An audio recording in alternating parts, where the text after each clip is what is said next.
નમસ્કાર, હું છું હિના અને આપ જોઈ રહ્યા છો ઇન્ડિયા ન્યૂઝ ગુજરાતનું ખાસ બુલેટિન આપણું સુરત. સમાચારની શરૂઆત કરતા પહેલા એક નજર કરીશું આજની હેડલાઇન્સ પર.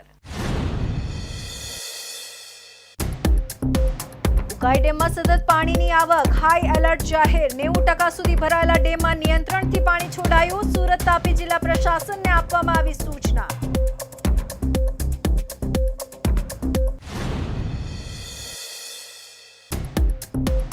ચાઇલ્ડ સ્પેશિયાલિસ્ટ ડોક્ટરને ઉપરા છાપરી 12 લાફા ઝીક્યા. હોસ્પિટલમાં આઈસીયુની સુવિધા ન હોવાથી બાળકને રિફર કરવાનું કહેતા ઉશ્કેરાયો.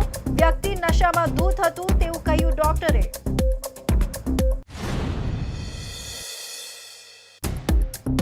સુરત મહાનગરપાલિકાના ગાર્ડનનો લોખંડનો ગેટ તૂટી પડતા બાળકનું મોત. 3 બાળકો ગેટ પાસે રમતા હતા અને તૂટ્યો. અન્ય 2 ઇજાગ્રસ્ત. પરિવારનો મૃતદેહ સ્વીકારવાનો ઇનકાર.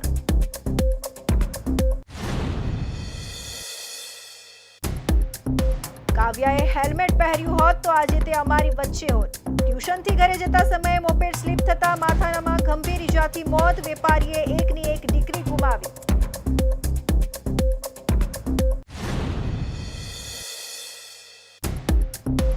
અને અમદાવાદમાં 1,19,00,000ના દાગીના ચોરી કરનાર સુરતથી ઝડપાયો. જ્વેલર્સની દુકાનના પટ્ટાવાળો શોપની ચાવીઓનું લોકેશન જાણીને કરી ચોરી.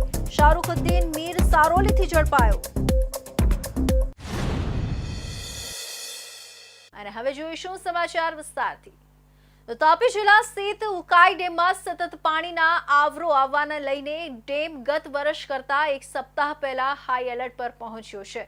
ડેમ હાઈ એલર્ટ પર પહોંચતા ડેમના સત્તાધીશો દ્વારા પાણીની આવક જેટલું જ પાણી ડેમમાંથી છોડવામાં આવી રહ્યું છે. દક્ષિણ ગુજરાત માટે સારા સમાચાર સામે આવી રહ્યા છે. આ વિસ્તારની જીવાદોરી સમાન ઉકાઈ ડેમમાં લાખો ક્યુસેક પાણી આવવાને લઈને ડેમ 90% જેટલો ભરાઈ ચૂક્યો છે, જેને પગલે ડેમ હાલ હાઈ એલર્ટ પર પહોંચ્યો છે. સાથે ડેમ સાથે સંલગ્ન સુરત તેમજ તાપી જિલ્લા અધિકારીઓને આ અંગે સૂચિત કરવામાં આવ્યું છે કે ડેમમાં હજુ સુધી જેટલું પાણી આવ્યું છે તેના આશરે 50% પાણી ડેમમાંથી છોડી દેવામાં આવ્યું છે. આ વચ્ચે મોટા રાહતના સમાચાર એ છે કે ડેમ સંપૂર્ણ ભરાવાના આરે આવી જતા દક્ષિણ ગુજરાતના લોકો માટે પાણીને લઈને એક મોટા રાહતના સમાચાર ગણી શકાય. તારીખ 15/9/2025ના આજે ઉકાઈ ડેમની સપાટી 341.03 ફૂટ નોંધાયેલ છે. હાલ ઇનફ્લો 22,612 ક્યુસેક્સ તેમજ આઉટફ્લો 22,612 ક્યુસેક્સ અને લાઈવ સ્ટોરેજ 6,023.03 MCM એટલે કે 90% જેટલો ડેમ ભરાયેલો છે.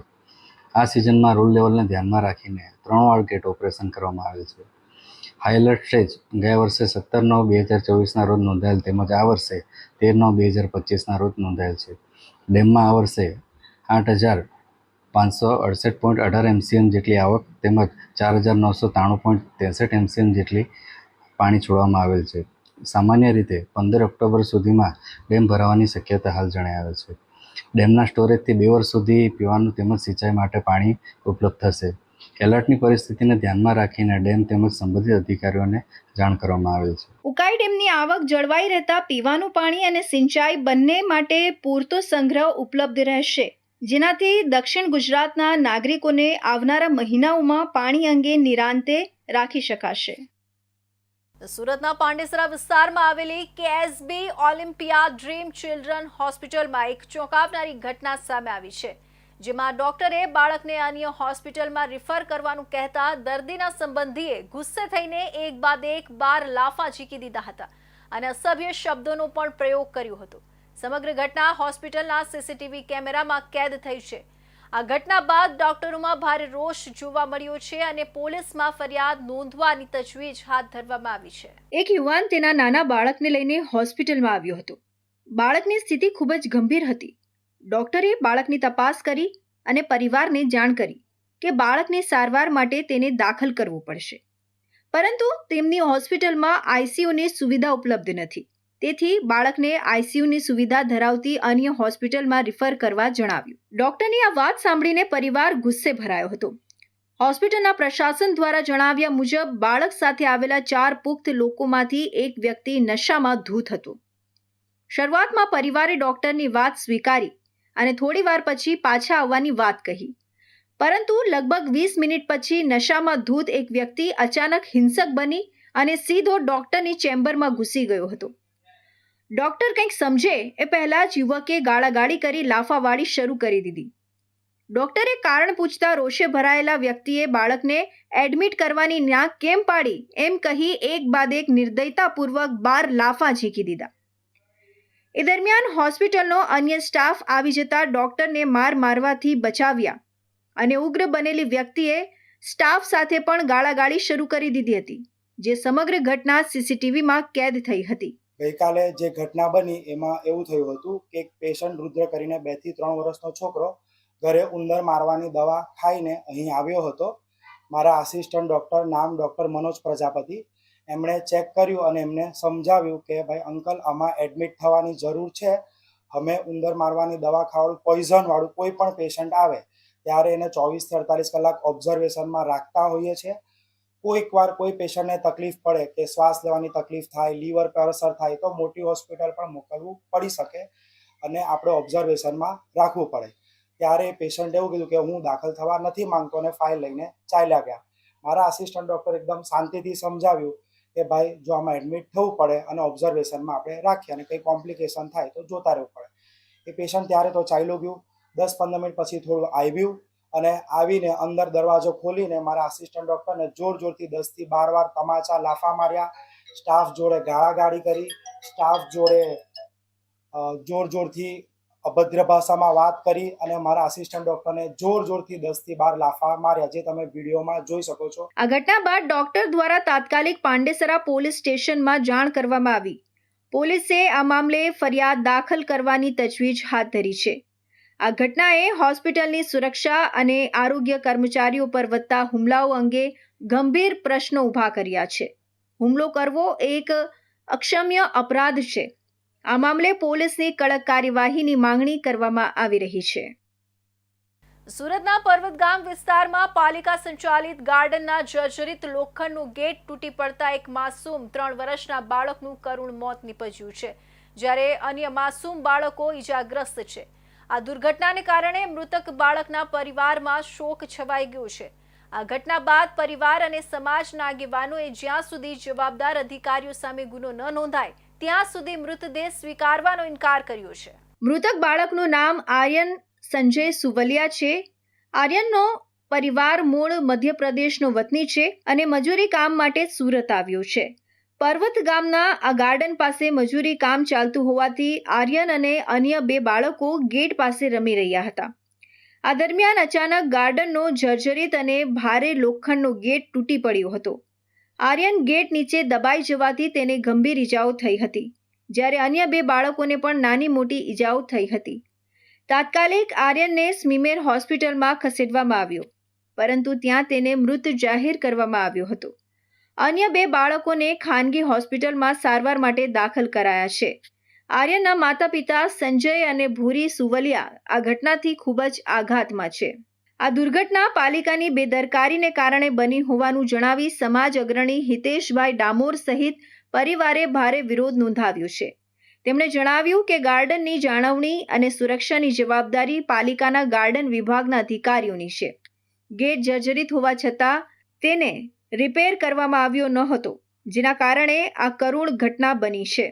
પરિવાર અને સમાજના લોકોની મુખ્ય માંગ છે કે પાલિકાના ગાર્ડન વિભાગના જવાબદાર અધિકારીઓ અને કોન્ટ્રાક્ટર સામે બેદરકારી દાખવવા બદલ તાત્કાલિક ગુનો નોંધવામાં આવે. જ્યાં સુધી આ કાર્યવાહી ન થાય ત્યાં સુધી તેઓ મૃતદેહ સ્વીકારવાનો ઇનકાર કરી રહ્યા છે. આ ઘટનાએ પાલિકાની બેદરકારી પર અનેક સવાલો ઊભા કર્યા છે. પોલીસે આ મામલે આગળની કાર્યવાહી હાથ ધરી છે. સુરતમાં બનેલી એક દુઃખદ ઘટના ફરી એકવાર હેલ્મેટની અગત્યતા સામે લાવી છે. ટ્યુશનથી પરત ઘરે જતી સગીરા કાવ્યાનું મોપેડ અચાનક સ્લીપ થતાં તેના માથામાં ગંભીર ઈજા થઈ અને ઘટના સ્થળે જ તેનું મોત નીપજ્યું. પરિવારજનોના આંસુઓ વચ્ચે સ્પષ્ટ સંદેશ છે, હેલ્મેટ માત્ર કાયદાનો ભાગ નથી, પોતાના જીવનું રક્ષણ છે. રાજકોટમાં ફરજિયાત હેલ્મેટના નિયમના ચાલી રહેલા વિરોધ વચ્ચે સુરતમાં માર્ગ અકસ્માતમાં એક સગીરાએ હેલ્મેટ ન પહેર્યું હોવાના કારણે જીવ ગુમાવ્યો હોવાનો કિસ્સો સામે આવ્યો છે. સગીરા પોતાનું મોપેડ લઈ હેલ્મેટ પહેર્યા વગર ટ્યુશનથી ઘર તરફ જઈ રહી હતી જે દરમિયાન ઓચિંતા મોપેડ સ્લીપ થતાં માથામાં ગંભીર ઈજાના પગલે તેનું ઘટના સ્થળે જ મોત નીપજ્યું હતું. મેન્યુફેક્ચરનો વેપાર કરતા વેપારીની એકની એક દીકરીના મોતથી પરિવારમાં માતમ છવાયો છે. ત્યારે આ ઘટનાના પગલે પરિવારના સભ્યોએ ભારે હૈયે જણાવ્યું કે જો કાવ્યાએ હેલ્મેટ પહેર્યું હોત તો આજે તે અમારી વચ્ચે હોત. કાવ્યા મોપેડ પર સવાર થઈ ટ્યુશનથી પરત ઘરે ફરી રહી હતી, જે દરમિયાન જીડી ગોયનકા સ્કૂલ પાસેથી પસાર થઈ રહી હતી ત્યારે અચાનક જ મોપેડ સ્લીપ થઈ ગયું હતું. અકસ્માત એટલો ભયંકર હતો કે કાવ્યાના માથામાં ગંભીર ઈજા થઈ અને તેને તાત્કાલિક સારવાર મળે તે પહેલાં જ તેણે અંતિમ શ્વાસ લીધા હતા. માર્ગ અકસ્માતની બનેલી ઘટનાથી અગરવાલ પરિવાર પર જાણે આભ તૂટી પડ્યું છે. ઘર વખરીની વસ્તુઓના મેન્યુફેક્ચરિંગનો વ્યવસાય કરતા વેપારી ઓમ પ્રકાશ અગરવાલની કાવ્યા એકની એક દીકરી હતી. પરિવારમાં એક પુત્ર અને એક પુત્રી હોવાથી કાવ્યાના અવસાનથી શોકનો માહોલ છવાઈ ગયો છે. માતા પિતા માટે પોતાની યુવાન દીકરીને ગુમાવવાનું દુઃખ અસહ્ય છે. આખી સોસાયટી અને સગા સંબંધીઓમાં પણ આ ઘટનાને લઈને દુઃખ અને આઘાતની લાગણી છવાઈ ગઈ છે. તેના પરિવારના સભ્યોએ ભારે હૈયે જણાવ્યું કે જો કાવ્યાએ હેલ્મેટ પહેર્યું હોત તો આજે તે અમારી વચ્ચે હોત. આ ઘટનાએ ફરી એકવાર સાબિત કરી દીધું છે કે વાહન ચલાવતી વખતે હેલ્મેટ પહેરવું કેટલું અનિવાર્ય છે. દીકરી પોતે ચલાવતી હતી અને ગાડી ગોયંકા સ્કૂલ પાસેથી ટ્યુશન જતી હતી અને ગાડી સ્લીપ થઈ ગઈ. કઈ ટાઈમ લો શકે ગાડી સ્લીપ થઈ ગઈ અને હેડ ઇન્જરી થઈ ઓન ધી સ્પોટ. હેલ્મેટ પહેર્યું હતું અને હેલ્મેટ શું લાગે હેલ્મેટ 100% પહેરવી જોઈએ અને આ મોહિમ બધાએ રાખવી જોઈએ. સમાજના દરેક વ્યક્તિને મારી તો અપીલ છે કે પોતાના દીકરા દીકરી અથવા કોઈ વ્યક્તિ હોય હેલ્મેટ 100% પહેરવી જોઈએ. આજે હેલ્મેટ પહેરી હતી તો કાવ્યા કદાચ બચી જતી. તો બચી જતે અને 100% આઘાતે એટલે બધાએ હેલ્મેટ પહેરવી જોઈએ, અવશ્ય પહેરવી જોઈએ. કાવ્યાના પરિવારના સભ્ય ઓમ પ્રકાશે જણાવ્યું કે સરકાર દ્વારા હેલ્મેટ પહેરવાનો જે નિયમ બનાવવામાં આવ્યો છે તેનું પાલન કરવું દરેક નાગરિકની ફરજ છે. હેલ્મેટ માત્ર દંડથી બચવા માટે નહીં પરંતુ આપણા પોતાના જીવની સુરક્ષા માટે છે. ગોળાદરા વિસ્તારમાં ધ્રુવ પાર્ક સોસાયટી પાસે બેદરકાર રિક્ષા ચાલકે એક જ પરિવારના 4 લોકોને ટક્કર મારતા ગંભીર અકસ્માત સર્જાયો. ઘટનામાં એક મહિલા અને એક બાળકી ઈજાગ્રસ્ત થયા છે, જ્યારે અન્ય સભ્યોને નાની મોટી ઈજાઓ થઈ છે. આખી ઘટના સીસીટીવીમાં કેદ થઈ છે અને પોલીસે ફૂટેજના આધારે તપાસ શરૂ કરી છે. સુરત શહેરમાં બેફામ વાહન ચાલકોનો આતંક યથાવત છે. ગોળાદરા વિસ્તારમાં ધ્રુવ પાર્ક સોસાયટી પાસે એક બેદરકાર રિક્ષા ચાલકે એક જ પરિવારના 4 લોકોને અડફેટે લેતા ગંભીર અકસ્માત સર્જાયો હતો. આ ઘટનામાં એક મહિલા અને એક બાળકી ઈજાગ્રસ્ત થયા છે. આ સમગ્ર ઘટના નજીકમાં લાગેલા સીસીટીવી કેમેરામાં કેદ થઈ ગઈ હતી. સીસીટીવી ફૂટેજમાં અકસ્માતની ભયાનકતા સ્પષ્ટપણે જોઈ શકાય છે. ફૂટેજમાં એક મહિલા તેના નાના બાળકને ખોળામાં લઈને ચાલી રહી છે, જ્યારે તેની પાછળ બીજી એક મહિલા અને 2 બાળકીઓ ચાલી રહી છે. આ પરિવાર મંદિરે જવા માટે નીકળ્યો હોવાનું જાણવા મળ્યું છે. આ દરમિયાન પાછળથી પૂરપાટ ઝડપે એક રિક્ષા આવે છે અને બેફામ રીતે પરિવારને ટક્કર મારે છે. ટક્કર એટલી જોરદાર હતી કે રિક્ષા પણ પલટી ખાઈ જાય છે. અકસ્માતને પગલે રિક્ષાની ટક્કરથી મહિલા અને એક બાળકી ઈજાગ્રસ્ત થયા છે. એક બાળકીને ઈજા થતાં તેને તાત્કાલિક સારવાર માટે હોસ્પિટલ ખસેડવામાં આવી છે, જ્યારે અન્ય સભ્યોને પણ નાની મોટી ઈજાઓ થઈ છે. અકસ્માત થતાં જ આસપાસના લોકો ઘટના સ્થળે એકઠા થઈ જાય છે અને રિક્ષાને સીધી કરીને ઈજાગ્રસ્તોને મદદ પહોંચાડે છે. આ સમગ્ર મામલે અત્યાર સુધી ગોળાદરા પોલીસ મથકમાં કોઈ પણ પ્રકારની ફરિયાદ નોંધાઈ નથી. જોકે પોલીસે સીસીટીવી ફૂટેજના આધારે તપાસ હાથ ધરી છે. તો હવે સમય છે એક વિરામનો.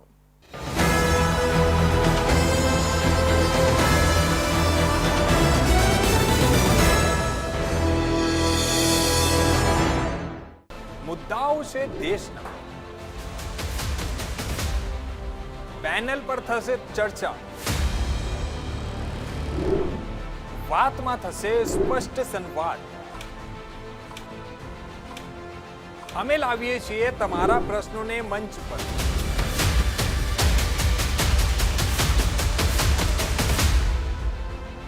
કેમ કે સમસ્યા તમારી, લડત તમારી. જુઓ મારી સાથે ફક્ત इंडिया न्यूज गुजरात पर.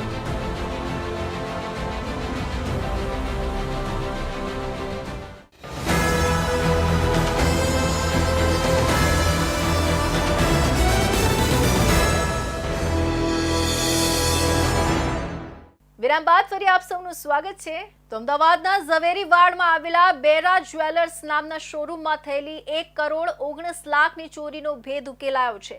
ચોરીને અંજામ આપનાર અન્ય કોઈ નહીં પરંતુ છેલ્લા 15 દિવસથી કામ કરતો પટાવાળો શાહરુખુદ્દીન કમલુદ્દીન મીર જ હોવાનું સામે આવ્યું છે.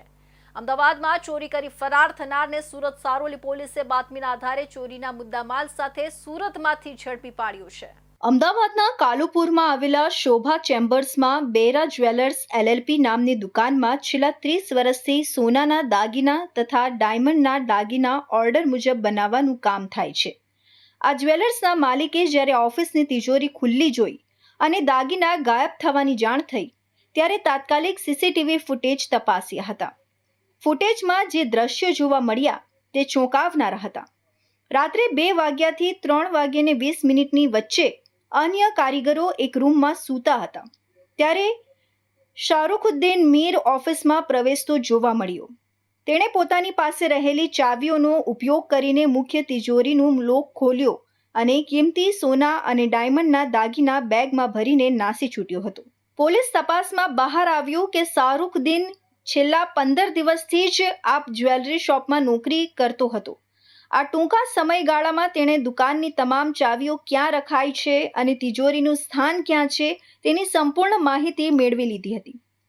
આ જાણકારીનો ઉપયોગ કરીને તેણે ચોરીને અંજામ આપ્યો. ચોરી કરીને નાસી છૂટેલો શાહરુખુદ્દીન સુરત પહોંચ્યો હોવાની બાતમી સારોલી પોલીસને મળી હતી. બાતમી પ્રમાણે શાહરુખુદ્દીન મીર પિંક શર્ટ અને બ્લુ જીન્સ પેન્ટ પહેરીને કુંભારિયા 3 રસ્તા સારથી હોટલ પાસે પસાર થવાનો હતો. પોલીસે તુરંત જ છટકું ગોઠવ્યું અને તેને દબોચી લીધો. પોલીસે આરોપી પાસેથી કરોડો રૂપિયાનો ચોરીનો મુદ્દામાલ કબજે કર્યો છે, જેમાં 1,417.77 ગ્રામ સોનાના દાગીના જેની કિંમત 1,17,07,998, 697.82 ગ્રામ ચાંદીના દાગીના જેની કિંમત 1,18,211 અને 2 મોબાઈલ ફોન કિંમત 14,000નો સમાવેશ થાય છે. આ રીતે કુલ મળીને 1,19,85,195 ની કિંમતનો મુદ્દામાલ પોલીસે जब्त કર્યો છે. तारीख 14/9/2025 को सारोली पुलिस स्टेशन ने अहमदाबाद सिटी के कालूपुर पुलिस स्टेशन के एक चोरी के ऑफेंस को डिटेक्ट किया है. सारोली पुलिस स्टेशन के PI SR वेकरिया और PSI SR राणा की गाइडेंस में एक टीम को बातमी मिली कि एक बंदा जिसका नाम शाहरुद्दीन कमलुद्दीन मीर है, ये अहमदाबाद शहर के कालूपुर पुलिस स्टेशन के विस्तार में से एक सोने चांदी की शॉप में से ज्वेलरी शॉप में से ज्वेलरी को चोरी करके ला रहा है. कुम्हारिया 3 रास्ता के पास इसको पकड़ा गया, इसको जांच की गई और इसके हमें पहले से बातमी में ये पता था कि इसे कपड़े का डिस्क्रिप्शन क्या है, इसने कौन से कलर की टी-शर्ट और जीन्स पहना है. वहाँ पे इसको चेक किया तो इसके पास बिना बिल के काफ़ी सारा सोना और चांदी का दागीना इसके पास जो बरामद हुआ. टोटल गोल्ड का जो वेट है वो 697 ग्राम 697 ग्राम सोना बरामद हुआ. टोटल मुद्दा माल की कीमत जो है 1,19,85,195 रुपये है. इसमें हमने अहमदाबाद पुलिस इसमें काफ़ी अच्छी कामगिरी की सारोली पुलिस स्टेशन की तरफ से किया गया. પોલીસ તપાસમાં એ પણ સામે આવ્યું છે કે આરોપી શાહરુખુદ્દીન મીર અગાઉ રાજકોટની એક જ્વેલરી શોપમાં પણ નોકરી કરતો હતો. આ માહિતી પરથી પોલીસને શંકા છે કે તે આ પ્રકારના ગુનાઓને અંજામ આપવામાં સક્રિય છે. તેણે વિશ્વાસ કેળવીને ચોરી કરવાનો પ્લાન બનાવ્યો હતો, પરંતુ સુરત પોલીસની સક્રિયતાને કારણે તે સફળ થયો ન હતો. સુરતના ભેસ્તાન વિસ્તારમાં એક ચોંકાવનારી ઘટના સામે આવી છે. લિવ ઇન સંબંધમાં રહેતી 45 વર્ષની મીના ગામિતની તેના પ્રેમી ગુલાબ બળગુજર દ્વારા હત્યા કરવામાં આવી છે. શુક્રવારે ઘરમાંથી મીનાની લાશ મળી આવતા પોલીસ તપાસમાં ખુલ્યું છે કે બોથડ પદાર્થથી હુમલો કરાતા તેણીનું મોત થયું હતું. ગુલાબ બળગુજરને પોલીસે ઝડપીને વધુ પૂછપરછ શરૂ કરી છે. સુરતના ભેસ્તાન જમનાનગર વિસ્તારમાં 45 વર્ષની મીના ગામિતની તેના પ્રેમી દ્વારા હત્યા કરવામાં આવી હોવાનું બહાર આવ્યું છે. શુક્રવારે મીનાની લાશ ઘરમાંથી મળી આવી હતી. પોસ્ટમોર્ટમ રિપોર્ટ મુજબ તેને બોથડ પદાર્થ વડે ગંભીર ઇજાઓ પહોંચાડવામાં આવી હતી. ભેસ્તાન પોલીસે તપાસ દરમિયાન મીનાનો સાથી ગુલાબ બળગુજરને ઝડપી પાડ્યો છે. પ્રાથમિક તપાસ મુજબ મીના મૂળ જલગાંવની રહેવાસી છે અને તેને પહેલા પતિ સાથેના 3 સંતાનો છે. 3 વર્ષ પહેલા તેણે પતિથી અલગ થઈને ગુલાબ સાથે લિવ ઇન સંબંધમાં રહેવાનું શરૂ કર્યું હતું. 2 દિવસ અગાઉ કોઈ વાતને લઈ મીના અને ગુલાબ વચ્ચે ઝઘડો થયો હતો. ગુસ્સાના ઢોળાવમાં ગુલાબે મીનાને બોથડ પદાર્થથી ઘાયલ કરી દીધી હતી, જેના કારણે તેનું મોત થયું હતું. પોલીસ વધુ તપાસ કરી રહી છે અને ગુલાબ સામે હત્યાનો ગુનો નોંધાયો છે. મીના અને ગુલાબ વચ્ચે ઝઘડાથી શરૂ થયેલો વિવાદ હત્યા સુધી પહોંચતા વિસ્તારમાં હલચલ મચી છે. ભેસ્તાન પોલીસે ગુલાબ સામે હત્યાનો ગુનો નોંધ્યો છે અને ઘટનાની સંપૂર્ણ તપાસ ચાલુ છે. સુરતના અલથાણ વિસ્તારમાં માતા પુત્રના મોતના કેસમાં ચોંકાવનારો વળાંક આવ્યો છે. સીસીટીવી ફૂટેજ મુજબ પૂજા પટેલે પહેલા પોતાના પુત્ર કુરશીવને 13મા માળેથી ફેંક્યો અને ત્યારબાદ 13 સેકન્ડમાં પોતે પણ કૂદી આત્મહત્યા કરી હતી. ઘટનાના 13 દિવસ બાદ પોલીસે પૂજા પટેલ વિરુદ્ધ હત્યાનો ગુનો નોંધ્યો છે. સ્થળ પરથી લોહી લાગેલી ચિઠ્ઠી મળી છે, જેને વાંચી શકાય તેમ નથી, તેથી FSLમાં મોકલાઈ છે. હજી સુધી આ ઘટનાનું ચોક્કસ કારણ સામે આવ્યું નથી અને પરિવારજનો કોઈ આક્ષેપ નથી કરતા. સુરતના અલથાણ વિસ્તારમાં 3 સપ્ટેમ્બરે સોસાયટીના 13મા માળેથી પટકાયા બાદ માતા પુત્રના નિપજેલા મોત મામલે નવો વળાંક આવ્યો છે. ઘટનાના સીસીટીવીની તપાસમાં માતા અને પુત્ર નીચે પટકાયા, તેની વચ્ચે 13 સેકન્ડનો ગેપ રહેતો હોય માતાએ પહેલા પુત્રને નીચે ફેંકી બાદમાં પોતે પણ આત્મહત્યા કરી હોવાની વિગતો સામે આવી છે. પોલીસે મૃતક પૂજા પટેલ સામે 13 દિવસ બાદ હત્યાનો ગુનો નોંધ્યો છે. તો બીજી તરફ આ મામલે પોલીસને એક ચિઠ્ઠી મળી છે, પરંતુ તેના પર લોહી અને પાણી લાગી જતા તેનું લખાણ વાંચી શકાય તેમ ન હોય FSLમાં મોકલવામાં આવી છે. આ સમગ્ર બનાવ પાછળનું હજી કોઈ કારણ સામે આવ્યું નથી. પરિવાર દ્વારા કોઈ આક્ષેપો પણ કરાયા નથી.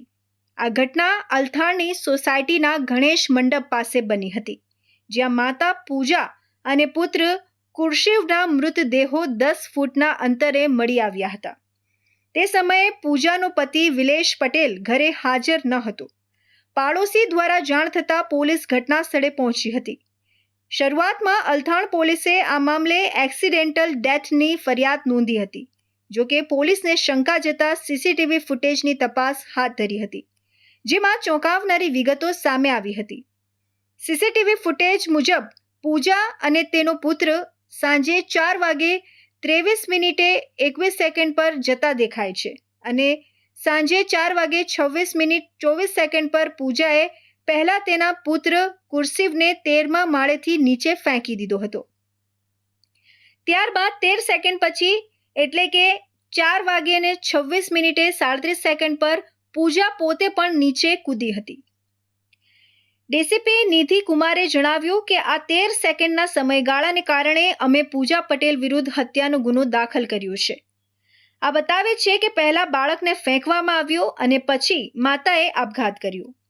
ઘટના સ્થળેથી પોલીસને એક કાગળ પણ મળ્યો છે, જે લોહીના કારણે સ્પષ્ટપણે વાંચી શકાતો નથી. આ કાગળ સુસાઇડ નોટ છે કે કેમ તે નક્કી કરવા માટે પોલીસ દ્વારા પૂજાના હસ્તાક્ષરના નમૂના લઈ ફોરેન્સિક સાયન્સ લેબોરેટરીમાં મોકલવામાં આવ્યા છે. પોલીસ આ કાગળમાં શું લખ્યું છે તેની તપાસ કરી રહી છે, જેથી આત્મહત્યા પાછળનું ચોક્કસ કારણ જાણી શકાય. પોલીસના જણાવ્યા અનુસાર અત્યાર સુધી સાસરા પક્ષ કે પિયર પક્ષમાંથી કોઈએ કોઈ આક્ષેપ કર્યા નથી. આમ છતાં અલથાણ પોલીસ આત્મહત્યાના મૂળ કારણોની તપાસ કરી રહી છે. આ કરુણ ઘટનાએ સમાજમાં એક મોટો પ્રશ્ન ઊભો કર્યો છે કે એક માતાને આવું ભયંકર પગલું ભરવા માટે કઈ પરિસ્થિતિએ મજબૂર કરી હશે, જેના કારણે તેણે પોતાના નિર્દોષ પુત્રનો જીવ લીધા બાદ પોતે પણ આત્મહત્યા કરી. તાપી જિલ્લામાં 30 આદિવાસી પરિવારો ખ્રિસ્તી ધર્મ છોડીને હિન્દુ ધર્મમાં પરત ફર્યા છે. અગ્નિવીર હિન્દુ સંગઠનના નેતૃત્વ હેઠળ ડોલવણના પદમ ડુંગરી નજીક ચાંદ સૂર્ય મહાદેવ મંદિર ખાતે વિધિપૂર્વક આ ઘર વાપસીનો કાર્યક્રમ યોજાયો. હવન પૂજા બાદ પરિવારોને હનુમાન ચાલીસાનો પાઠ કરાવી હિન્દુ ધર્મના સિદ્ધાંતોનું પાલન કરવાની પ્રતિજ્ઞા અપાઈ. મહુવા પ્રદેશ ખાંડ ઉદ્યોગ સંઘ દ્વારા અનાવલ અને રાનકુવા ઝોનના ખેડૂતો માટે મોક્ષ માર્ગી મંદિરના પટણાંગણમાં વિશાળ ખેડૂત શિબિરનું આયોજન કરવામાં આવ્યું હતું. આ શિબિરની અધ્યક્ષતા મહુવા સુગર મિલના પ્રમુખ માનસિંહ પટેલે કરી હતી. શિબિર દરમિયાન નવસારી કૃષિ યુનિવર્સિટીના નિષ્ણાંતોએ શેરડીના પાક અંગે આધુનિક ખેતી પદ્ધતિઓ પર વિગતવાર માર્ગદર્શન આપ્યું. જમીન ચકાસણી, યોગ્ય જમીન સંભાળ, શેરડીની નવી જાતો, પાકમાં આવતા રોગો, જીવાત નિયંત્રણ તેમજ નિંદામણ નિયંત્રણ જેવી મહત્વપૂર્ણ માહિતી ખેડૂત ભાઈઓને આપવામાં આવી. આ શિબિરનું આયોજન અનાવલ ઝોનના વિપુલ પટેલ અને રાનકુવા ઝોનના સુનિલ પટેલના સંકલન હેઠળ થયું હતું. મોટા પાયે ખેડૂતો ઉપસ્થિત રહીને ઓછા ખર્ચે વધુ ઉત્પાદન મેળવવાના ઉપાયો અંગે જ્ઞાન પ્રાપ્ત કર્યું. રાનકુવા અનાવલ ઝોનની આજે આ ખેડૂત પરિસંવાદમાં ઉપસ્થિત મોટી સંખ્યામાં ખેડૂતો ઉપસ્થિત રહ્યા અને એ ખેડૂતોને નવસારીના કૃષિ વૈજ્ઞાનિકો મારફત માર્ગદર્શન આપ્યું અને વ્યવહારમાં અમારે જે કહેવું હતું કે વડાપ્રધાન નરેન્દ્રભાઈની ડબલ આવકની જે વિચાર છે એમાં પાયલોટ પ્રોજેક્ટ અમારો જે મહુવા સુગરનો છે એમાં છેલ્લા 10 વર્ષમાં ઉત્પાદન વધતું ગયું છે અને લગભગ ડબલ થયું છે એમ કહીએ તો ચાલે. તો આ ખેતીમાં પણ કેવી રીતે ખર્ચ ઘટાડી શકાય એનું પણ મંથન થયું અને મને લાગે છે કે આ વિસ્તારના સંખ્યાબંધ ખેડૂતો હવે જૈવિક ખેતી અને વધુ ઉત્પાદનના માર્ગે વળશે. આજે શ્રી મહુવા પ્રદેશ સહકારી ખાંડ ઉદ્યોગ મંડળી દ્વારા અનાવલ ખાતે મોક્ષ માર્ગી ધામ મુકામે અનાવલ અને રાનકુવાના ઝોન અંતર્ગત આવતા ખેડૂતોને આજે ખેડૂત શિબિર રાખવામાં આવી. આ ખેડૂત શિબિરનો મુખ્ય હેતુ સાંપ્રત સમયમાં ખેતી ખર્ચાળ થતી જાય છે, ખેડૂતો ખેતીથી વિસ્થાપિત થતા જાય છે અને ત્યારે હાલની જે મુખ્ય ચિંતાઓ છે કે ભાઈ ખેતીનો ખર્ચ ઓછો કેવી રીતે કરવો અને વધુ ઉત્પાદન કેવી રીતે મેળવવું, તેના અનુસંધાને આજે આ પાક પરિષદનું આયોજન કરવામાં આવ્યું, જેમાં ખેડૂતો વિશાળ સંખ્યામાં ઉપસ્થિત રહ્યા. આ શિબિર દ્વારા ખેડૂતોને ઓછી કિંમતમાં વધુ ઉત્પાદન મેળવવા માટે જરૂરી નવી ટેકનિક તથા માર્ગદર્શન મળતા ખેડૂતોમાં ઉત્સાહનો માહોલ જોવા મળ્યો. સુરત જિલ્લાના મહુવા વિસ્તારમાં અનાવલ અને રાનકુવા ઝોનના ખેડૂતો માટે ખાસ ખેડૂત શિબિર યોજાઈ હતી.